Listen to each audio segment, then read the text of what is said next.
नमस्कार, स्वागत है आप सभी का हमारे इस बुलेटिन में। आपके साथ मैं अंजलि झा। तो चलिए बुलेटिन की शुरुआत करते हैं इस वक्त की बड़ी खबर के साथ। दिल्ली से आपको ये बड़ी खबर बता दें, विदेश सचिव विक्रम मिस्री को जो संसदीय समिति है उसके संग बैठक हुई है। बड़ी खबर आपको बता दें, जहां पर विदेश सचिव विक्रम मिस्री की बैठक हुई है। ऑपरेशन सिंदूर पर चर्चा करेंगे। कांग्रेस सांसद शशि थरूर बैठक की अध्यक्षता करेंगे। कूटनीतिक, सैन्य और क्षेत्रीय प्रभावों पर चर्चा होने की संभावना है। बड़ी खबर आपको बता दें, जहां पर दिल्ली से बड़ी खबर है, विदेश सचिव विक्रम मिस्री की संसदीय समिति संग बैठक है। ऑपरेशन सिंदूर पर चर्चा करेंगे और इसमें शशि थरूर जो कि कांग्रेस के सांसद है, इस बैठक की अध्यक्षता करते हुए नजर आएंगे। कूटनीतिक, सैन्य और क्षेत्रीय प्रभावों पर भी इस दौरान चर्चा संभव है। बड़ी खबर आपको बता दें, जहां विक्रम मिस्री की आज संसदीय समिति संघ बैठक है। बेहद महत्वपूर्ण ये बैठक बताई जा रही है क्योंकि इसमें ऑपरेशन सिंदूर से रिलेटेड जो जानकारी है वो तो साझा करेंगे और साथ ही साथ कांग्रेस सांसद शशि थरूर इसकी अध्यक्षता करते हुए नजर आएंगे। क्योंकि देखिए जो प्रतिनिधिमंडल है वो जाने वाला विदेश और इसको लेकर के मीटिंग बेहद महत्वपूर्ण बताई जा रही है। वही दिल्ली में कर्नल सूफिया विवाद मामले में सुप्रीम कोर्ट में सुनवाई हुई है। मंत्री विजय शाह की याचिका पर सुनवाई। बड़ी खबर आपको बता रहे हैं इस वक्त की, जहां कर्नल सूफिया के मामले में जो टिप्पणी की गई थी उसमें सुप्रीम कोर्ट में सुनवाई हुई है। मंत्री विजय शाह की याचिका पर सुनवाई होगी और साथ ही साथ तमाम ऐसे फैसले जो इस दौरान लिए जा सकते हैं। कर्नल सूफिया कुरैशी पर बीते दिनों ही जो एमपी के मंत्री थे वो बयान देते हुए नजर आए थे, उनके जाति को लेकर के बयान देते हुए नजर आए थे। उन्हें पाकिस्तान के आतंकवादियों की बहन बताया था और इसी मामले पर, इस याचिका पर आज सुनवाई होगी। मंत्री विजय शाह को राहत मिलेगी या फिर और फंसते हुए नजर आएंगे, ये देखना बेहद दिलचस्प होगा।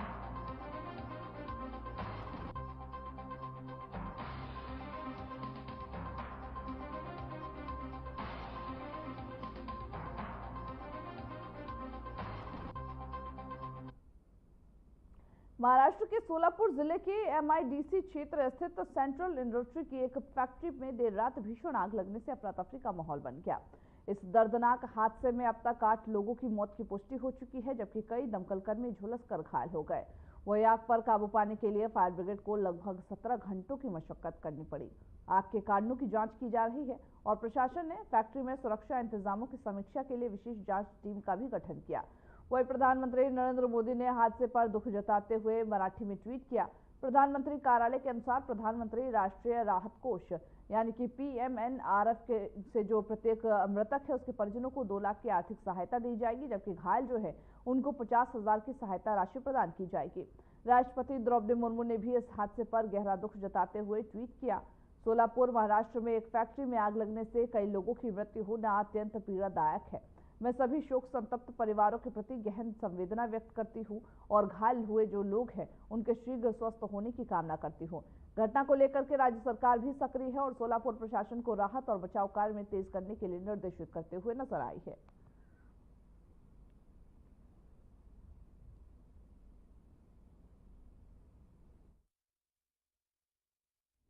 वही ऑपरेशन सिंदूर के बाद विदेश मंत्री का आज विदेशों दौरा। विदेश मंत्री जयशंकर विदेश दौरे पे जाएंगे। बड़ी खबर आपको बता दें, जहां पर ऑपरेशन सिंदूर के बाद ये पहला दौरा है। नीदरलैंड, डेनमार्क और जर्मनी विदेश मंत्री जाएंगे। आज से 6 दिवसीय दौरे पर जयशंकर रहेंगे। डॉक्टर जयशंकर के विदेश दौरे में कई कार्यक्रम है। तीनों ही देशों के जो नेता हैं उनसे मुलाकात करेंगे। तो तमाम जो द्विपक्षीय, क्षेत्रीय और वैश्विक मुद्दों पर भी इस दौरान चर्चा करते हुए नजर आएंगे। तो ऐसे में ये जो मीटिंग है, ये जो दौरा है 6 दिनों का, बेहद महत्वपूर्ण रहने वाला। विदेश मंत्री जब नीदरलैंड जाएंगे और तमाम 2 जगह और जाएंगे जहां पर द्विपक्षीय वार्ता करते हुए नजर आएंगे और साथ ही साथ तीनों देशों के जो नेता हैं उनसे मुलाकात करेंगे, उनसे बातचीत करते हुए और तमाम मुद्दों पर मुहर लगवाते हुए नजर आएंगे। चाहे वो बात करें विदेश मंत्री की किस दौरे पर है, तमाम द्विपक्षीय समझौते जो है वो इस दौरान देखने को मिल सकते हैं।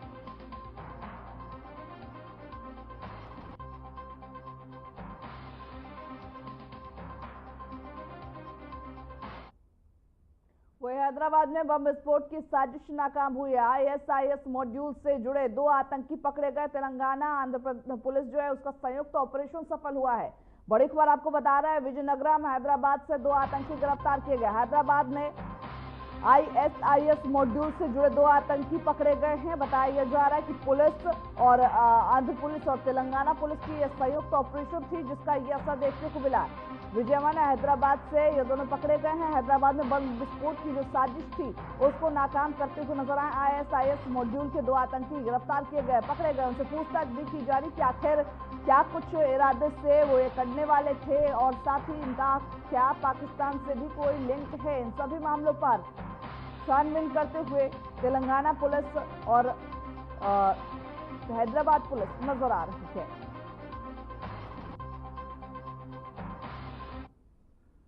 वो Uttar Pradesh anti terrorist squad ने मुरादाबाद से एक बड़ी कार्रवाई करते हुए जो पाकिस्तानी खुफिया एजेंसी ISI के लिए काम कर रहे एक जासूस को गिरफ्तार किया है। गिरफ्तार आरोपी की पहचान रामपुर निवासी शहजाद के रूप में हुई है। ATS के अनुसार शहजाद कई सालों से पाकिस्तान जाकर कॉस्मेटिक्स, मसाले, कपड़े और अन्य जो सामान है उसकी भारत पाक सीमा पर अवैध तस्करी करता था और इसी तस्करी की आड़ में वह पाकिस्तानी एजेंसी ISI के लिए जासूसी भी करता था। शहजाद के ISI एजेंटों से वह लगातार उनसे संपर्क में रहता था। जांच में यह भी सामने आया शहजाद भारत की सुरक्षा से जुड़ी जो कई गोपनीय जानकारी थी वो उन तक साझा करता था। ATS ने इसकी पुष्टि की है। शहजाद के खिलाफ धारा 148 और 152 के तहत लखनऊ में FIR दर्ज किया गया।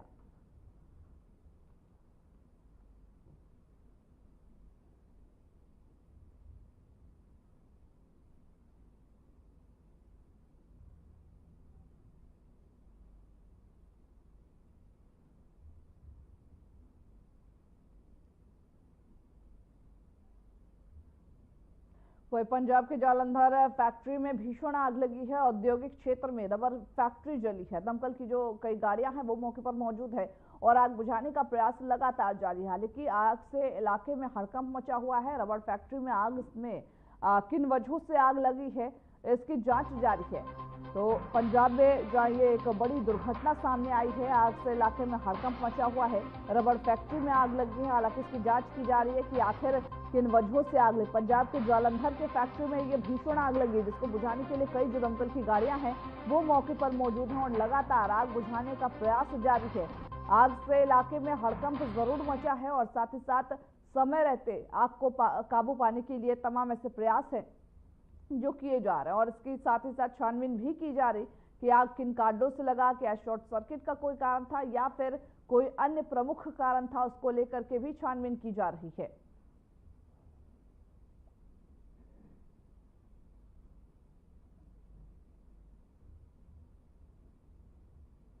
वही दिल्ली की मुख्यमंत्री रेखा गुप्ता ने राष्ट्रीय स्वयंसेवक संघ यानी कि RSS के शताब्दी वर्ष के अवसर पर आयोजित सामाजिक समरसता सम्मेलन में कहा कि दिल्ली को विकसित दिल्ली बनाने के लिए उनकी सरकार पूरी तरीके से प्रतिबद्ध है। अपने संबोधन में उन्होंने कहा कि मैं आज बहुत प्रसन्न हूं, इस मंच पर विभिन्न समाजों के लोग एकत्रित हुए हैं।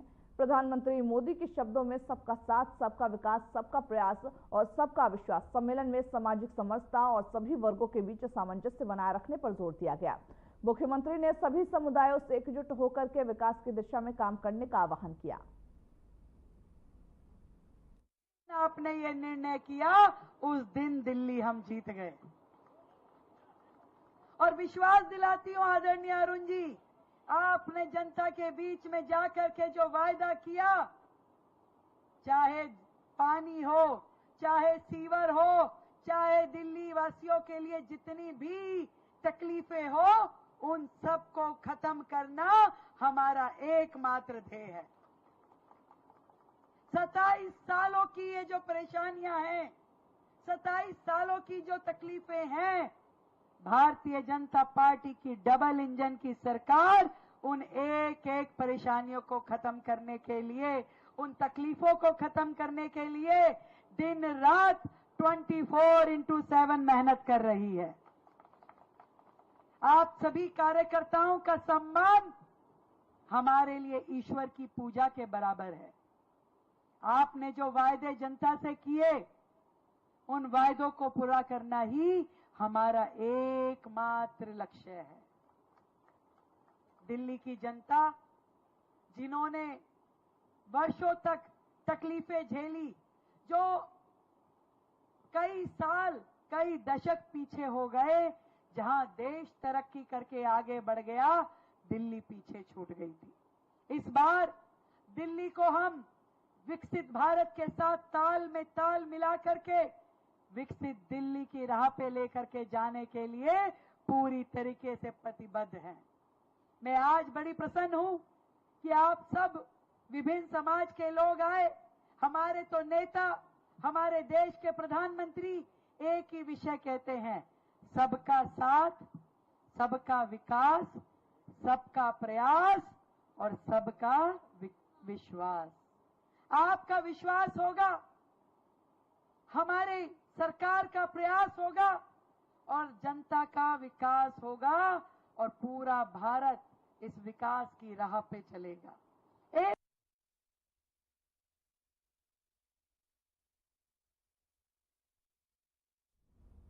वही सीएम ममता बनर्जी आज से 3 दिवसीय दौरे पर है। सीएम ममता बनर्जी का उत्तर बंगाल का दौरा आज से शुरू है। ममता बनर्जी उत्तर बंगाल की विकास योजनाओं की समीक्षा करेंगी।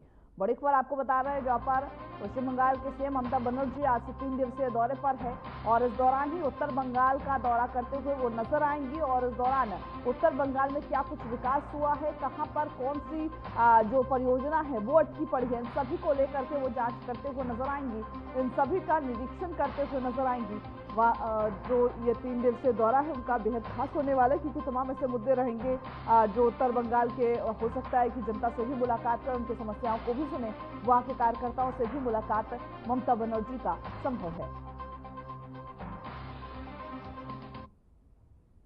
वही जम्मू कश्मीर के शोपियां में आतंकवादी ठिकानों पर पुलिस की छापेमारी कार्रवाई हुई है। जम्मू कश्मीर पुलिस ने हथियार बरामद किए। शोपियां में सुरक्षा बलों की बड़ी कार्रवाई देखी गई है। छापेमारी में हथियार, गोला बारूद बरामद किए गए।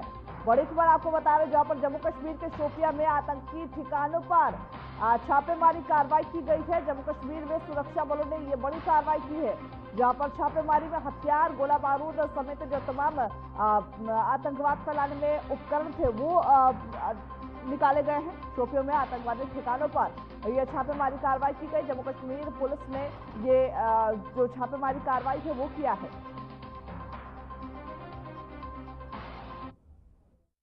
हरियाणा के महेंद्रगढ़ जिले में राज्य स्तरीय श्री गुरु गोरखनाथ प्रकोत्सव समारोह का भव्य आयोजन किया गया। इस अवसर पर हरियाणा के मुख्यमंत्री नायब सिंह सैनी ने गुरु गोरखनाथ की शिक्षाओं और उनके जो योगदान है उसको याद करते हुए श्रद्धांजलि अर्पित की। सीएम सैनी ने अपने संबोधन में कहा कि यह राज्य स्तरीय कार्यक्रम गुरु गोरखनाथ की स्मृति में आयोजित किया गया। वही साथ ही उन्होंने यह भी कहा कि महायोगी गुरु गोरखनाथ न केवल महान तपस्वी थे, बल्कि उन्होंने पूरे भारत का भ्रमण कर योग विद्या को घर घर पहुंचाया है। गुरु गोरखनाथ जी की स्मृति आज का जो राज्य स्तरीय कार्यक्रम का आयोजन ये समारोह हो रहा है, इस योजना की ये एक कड़ी है। इस योजना में हम सब जानते हैं, संत विचार महापुरुष विचार प्रसार समिति के द्वारा संत कबीरदास जी महाराज, भगवान वाल्मीकि जी महाराज, गुरु नानक देव जी महाराज, गुरु तेग बहादुर जी, महर्षि कश्यप जी और गुरु रविदास जी, डॉक्टर भीमराव अंबेडकर जी और महात्मा ज्योतिबा फुले जी, भगवान परशुराम जी और धन्ना भगत जैसे संत महापुरुषों की जयंतियों को राज्य स्तर के ऊपर मनाने का ये गौरव हमें पिछले 10 वर्षों से हो रहा है। भाइयों, नहीं तो कोई पूछता नहीं था। अपने परिवार के लोगों के व्यक्तियों के जीवन को मना लेते थे, छुट्टी हो जाती थी। परंतु आज जिन महापुरुषों ने इस देश समाज को एक रास्ता दिखाया है, आज उन महापुरुषों के दिवसों को राज्य स्तर के ऊपर मनाने का काम ये हरियाणा की सरकार कर रही है। भाइयों, मुझे ये खुशी है। मुझे ये भी खुशी है कि महायोगी गुरु गोरखनाथ जी न केवल महान तपस्वी थे, बल्कि उन्होंने भारत का भ्रमण कर योग विद्या को घर घर भी पहुंचाया था। असल में उनके जन्म का उद्देश्य ही योग मार्ग पर प्रचार प्रसार करना था। गुरु गोरखनाथ जी ने योग मार्ग के जरिए भारत भूमि पर सांस्कृतिक जागरूकता का जो अभियान चलाया, उसके बल पर ही भारत विश्व गुरु कहलाया। ये गुरु गोरखनाथ जी की ही उनका विचार था।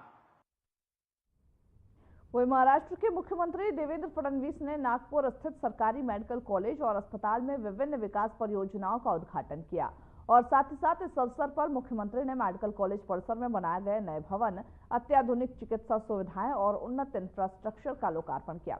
इन कार्यों का उद्देश्य स्वास्थ्य सेवाओं को मजबूत करना और आम जनता को बेहतर चिकित्सा सुविधा उपलब्ध कराना है।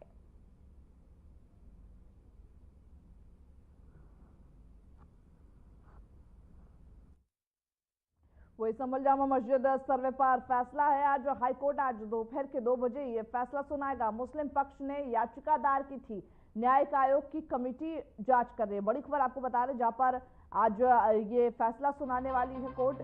संभल जामा मस्जिद सर्वे पर आज फैसला आ सकता है। संभल जामा मस्जिद 2 बजे दोपहर के फैसला सुनाते हुए संभल जामा मस्जिद पर नजर आएगा। न्यायिक आयोग की कमेटी जांच कर रही है। मुस्लिम पक्ष ने याचिका दायर किया था हाईकोर्ट में। आज दोपहर के 2 बजे वो समय होगा जब संभल जामा मस्जिद के सर्वे को लेकर के फैसला आएगा, क्योंकि लगातार दोनों ही पक्षों की ओर से दलीलें रखी जा रही है। मुस्लिम पक्ष ने एक याचिका दायर किया था जिसको लेकर के तमाम तरह की बातें भी सामने आई थी। हालांकि आज दोपहर के 2 बजे क्या कुछ कोर्ट की ओर से फैसला आएगा, यह देखना होगा।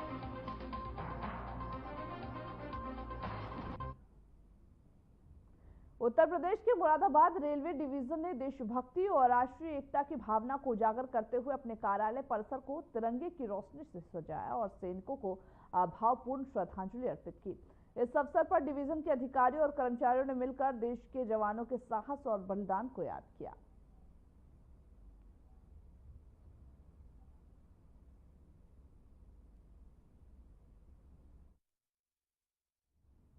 वही दिल्ली एनसीआर क्षेत्र में उमस और गर्मी ने जोर पकड़ लिया है, जहां तापमान 28 से 29 डिग्री सेल्सियस तक पहुंच चुका है।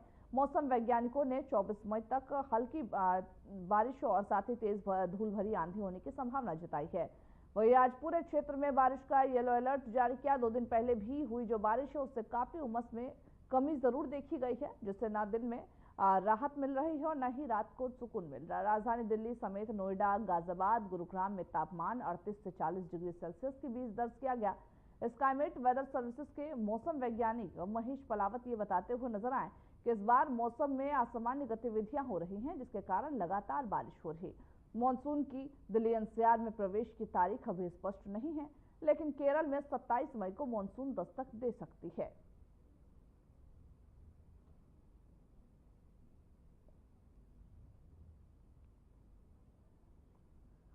तो जहां दिल्ली एनसीआर में बारिश का येलो अलर्ट जारी किया गया, दिल्ली एनसीआर समेत कई जगह ऐसे हैं जहां पर उमस भरी गर्मी ने लोगों को परेशान कर रखा है और इसी की मद्देनजर ही मौसम विज्ञान ये कहते हुए नजर आया है कि आने वाले दिनों में हो सकता है, क्योंकि आज दिल्ली एनसीआर के कई इलाकों को लेकर के बारिश का येलो अलर्ट जारी किया। बीते दिनों भी हमने देखा था कि जब बारिश हुई थी तो कहीं ना कहीं गर्मी से राहत जरूर मिली थी, लेकिन फिर उमस के बढ़ने के चक्कर में आज लोग हैं वो परेशान हैं। दिनों में घर से बाहर निकलने के लिए परेशान है, क्योंकि लगातार ये भी देखा जाता है कि मौसम में तपिश ऐसी है, सूरज की ओर से तपिश ऐसे दिया जा रहा है कि लोग दिन में अगर किसी काम से बाहर निकलते हैं तो उनको काफी परेशानियों का सामना करना पड़ता है। हालांकि मौसम विभाग के अकॉर्डिंग ये भी कहा गया कि अभी लू चलने की भी संभावना है। ऐसे में बेहद ख्याल रखें अपना और अपने जो आस पड़ोस के लोग हैं उनका। मौसम विभाग की ओर से जो भी गाइडलाइंस जारी की गई है आज उनका भी आप फॉलो करें और इसी के साथ अपने आप को लू से बचाने के लिए हर संभव प्रयास करें।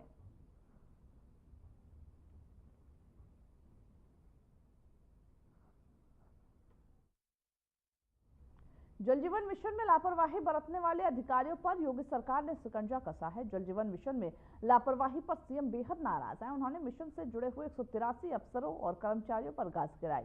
ये ऐसे अधिकारी हैं जिन्होंने जल जीवन मिशन के तहत निर्माणाधीन पाइप पेयजल योजनाओं की गुणवत्ता और समयबद्धता को प्राथमिकता न देते हुए लापरवाही बरती। 100 से ज्यादा लापरवाह अधिकारियों और कर्मचारियों पर योगी सरकार का हंटर चला। देखिए इस रिपोर्ट को।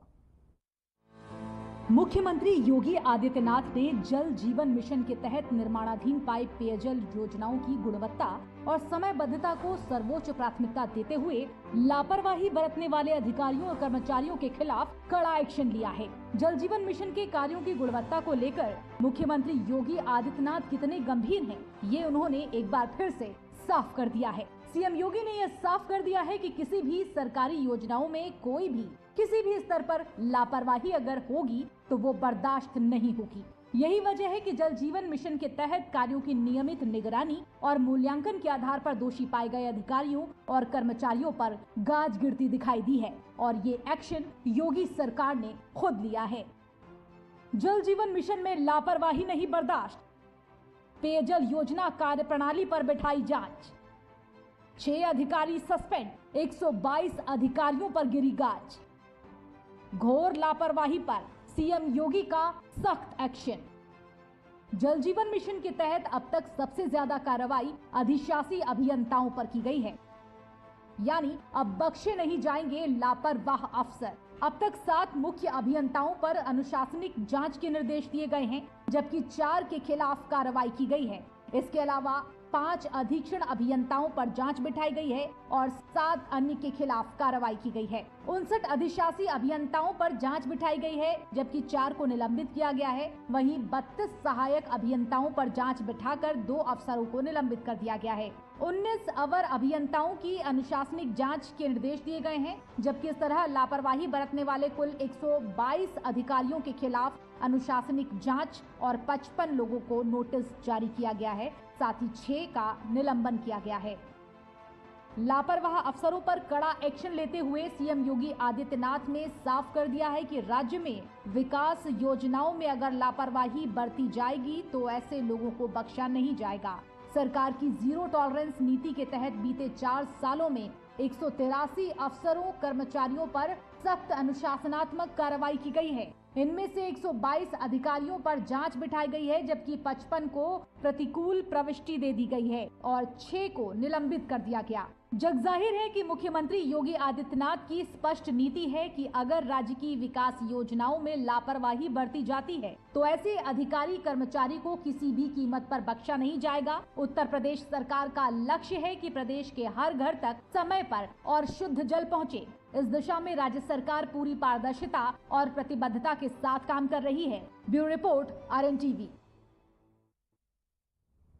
तो चलिए, खबरों के हमारे इस बुलेटिन में बस इतना ही। मुझे दीजिए इजाजत। नमस्कार।